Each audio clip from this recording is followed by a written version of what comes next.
The second myth about comparative advantage or global trade is foreign competition is unfair and hurts domestic producers due to no wage. Okay?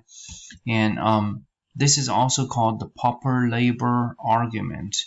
Pauper means poor. Okay, so the argument says the wages are just too low in foreign countries. Okay, and there's no way for the U.S. domestic producers to compete with them. Okay?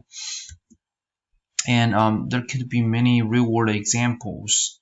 Now, because unlike the traditional face-to-face instruction, I would like to play these to you. I believe NPR and a video clip about the trade. You could say the trade war or just the trade dispute between the U.S. and Mexico and between the U.S. and China. Okay, and again, in both cases, the argument is made on the basis of the pauper labor argument. Okay, so American farmers believe that Mexican farmers got paid way below their American counterparts. So American farmers cannot compete with Mexican farmers. Okay? The same argument could be made by the tire manufacturers in Ohio. Okay? They said that the Chinese tire workers or tire factories paid much less to their employees, so that's unfair. Okay, but let's see if they really or how much they actually get paid. Okay, is that fair or not? Okay, our wages are just too low in foreign countries. Now here, the first thing you should understand is how much we get paid depends upon how productive we are, right? So your return should be determined by your contribution to the production. The more productive you are, the higher pay you should receive, right? That's fair enough. Now let's check out this cross-country empirical evidence about the wage and productivity. Okay. Now, in this figure, we actually use the United States as the benchmark. That's why on the vertical axis, you see the hourly wage as percentage of United States. Okay. So for example, here, Germany, you find that, if you go to the vertical axis, it's probably going to be 170. Okay. In other words, a typical worker in Germany gets paid 170% of the American counterparts. Okay. And that's why you also see the United States here. It's just 100% because it compares with itself, right? And the horizontal axis is a productivity, again expressed as a percentage of the United States. Okay, so for example, again, Germany. Okay, if you go down here, you may find this is approximately 90%. Okay. In other words, a typical worker in Germany gets paid 170% of American workers paid, right? But the productivity is only 90% of the American counterparts. Okay. Now here, what we find is these countries like Mexico, China, Philippines, Brazil, if you look at their pay as a percentage of the United States, you would find that they are pretty low, right? But they get much lower pay because of their lower productivity, as you can see here. Okay. So what we're saying is this line is actually the 45-degree line. Okay, so if a country stays let's say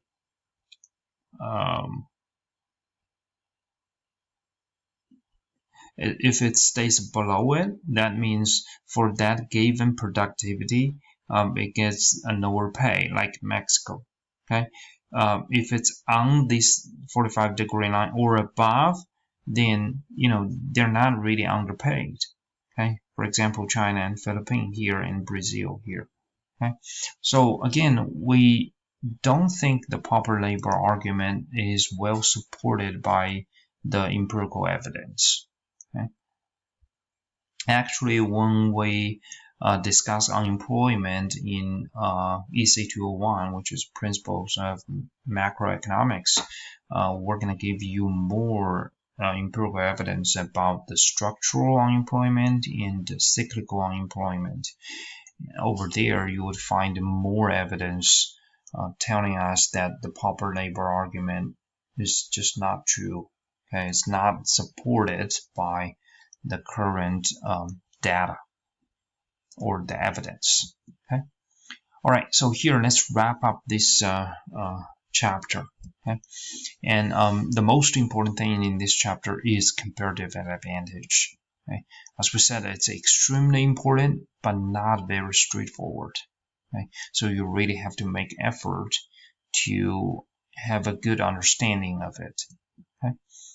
And a few more words about comparative advantage or the gains from trade.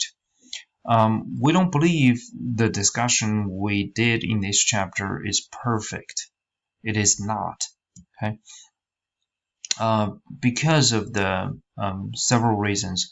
The first one is if you look at the examples we discussed, you would find that most of the time, based upon the comparative advantage, we would predict the extreme degree of specialization between the countries. Okay? In other words, we're saying that if the United States is more productive in almost everything, then we should focus on like the high-tech industries, focus on the finance or legal services, these high-scale, high-profit industries. Okay, but in reality, we find that we're still producing. For example, toys, producing clothing, producing a lot of the no-scale, no-profit products. Okay, so that's inconsistent with the reality, and why we do not completely specialize. Why we're still producing a little bit of everything, right? Even though we're not, we have the comparative advantage in something else. Okay? Now, the first reason could be the trade protectionism. Okay? Again, there could be a lot of arguments people are making, especially the labor union is making. They want the government to protect their jobs and give them kind of the transitional period so that they can pick up new skills and switch to different industries.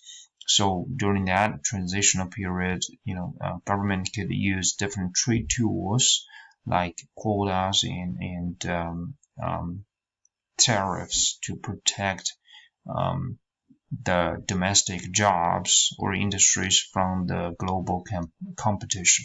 Okay?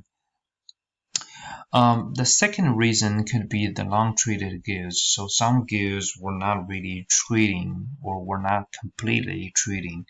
An example could be some services. Okay, like for example, the barber provides the haircut service. Okay, because it's a service, so it's hard to be exported or imported. Okay. Another reason sometimes we do not trade some goods. For example, during the COVID-19, we find that the United States is still producing a huge amount of face masks. Okay, if we rely upon the comparative advantage, we should not produce even one face mask. Okay, because we could, spend our resources in other more productive, more